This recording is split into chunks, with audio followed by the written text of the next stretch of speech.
Chapter 1. The Betrayal. You didn't vanish, you just stopped showing up in places where your soul didn't feel safe anymore. You stopped forcing small talk, stopped pretending that noise meant connection, stopped chasing people who made your peace feel like work. And people called it isolation. You called it breathing again. But here's what most don't understand. You didn't fall in love with staying home because you're lazy. You fell in love with it because it's the only place left where your mind can finally exhale. No expectations, no performance, just silence. But silence is tricky. Stay in it too long, and the same peace that healed you starts to quietly hollow you out. Chapter 2. The Biological Truth. See, your brain wasn't built for this kind of quiet. Thousands of years ago, being alone meant you were in danger.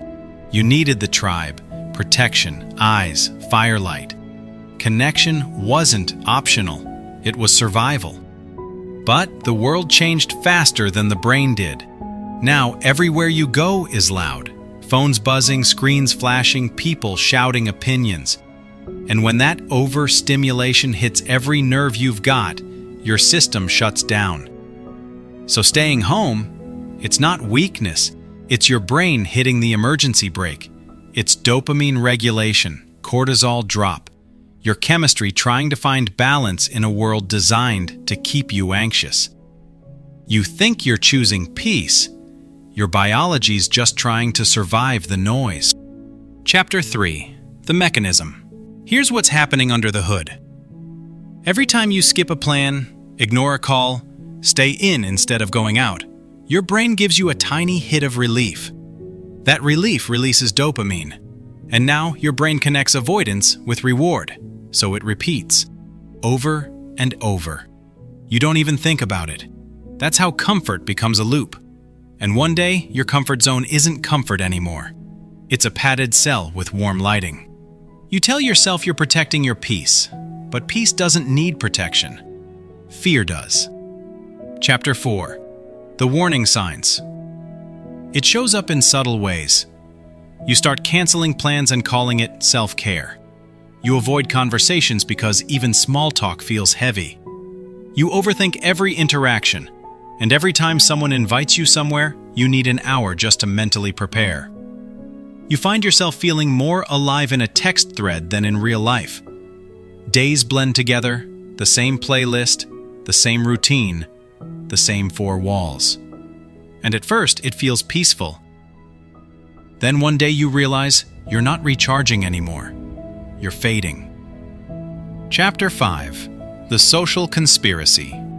Don't take all the blame, my friend. You were trained for this. The modern system profits off your comfort. It feeds you chaos, then sells you the cure. They overload your dopamine and then hand you a screen to manage the crash. They give you work from home, on-demand everything, instant entertainment. And before you know it, you're living inside a perfectly engineered loop. Comfort, consumption, numbness, repeat. The quieter you become, the easier you are to manage. They don't need to control you anymore. They just need you to stay still. Chapter 6.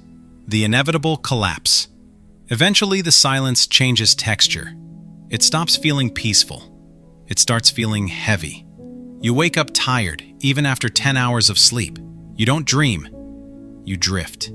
You scroll for hours, not looking for anything, just hoping to feel something. The same walls that once felt safe now feel smaller. The peace you protected so fiercely starts to suffocate you. And deep down, you know this isn't peace anymore. It's just the absence of pain. Chapter 7. The Bitter Truth. Here's the harsh truth, brother. You can't heal forever. At some point, healing becomes hiding. Isolation gives you clarity, but too much of it gives you delusion. You start mistaking stillness for strength, but stillness without purpose turns a man soft on the inside. The masculine spirit wasn't designed to stay comfortable. It was made to walk through chaos and stay calm in motion. You don't grow in the quiet. You grow in the friction. Chapter 8. The Solution Framework.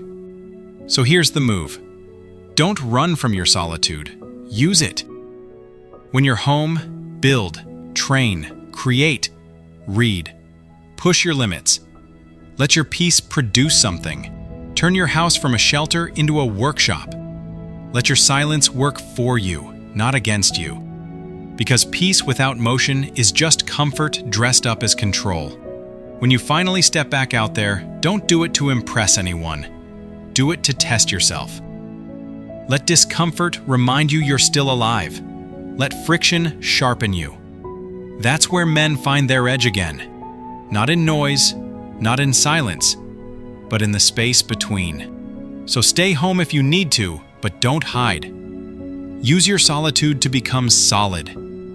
Because real peace isn't about escaping the world. It's about mastering your place inside it.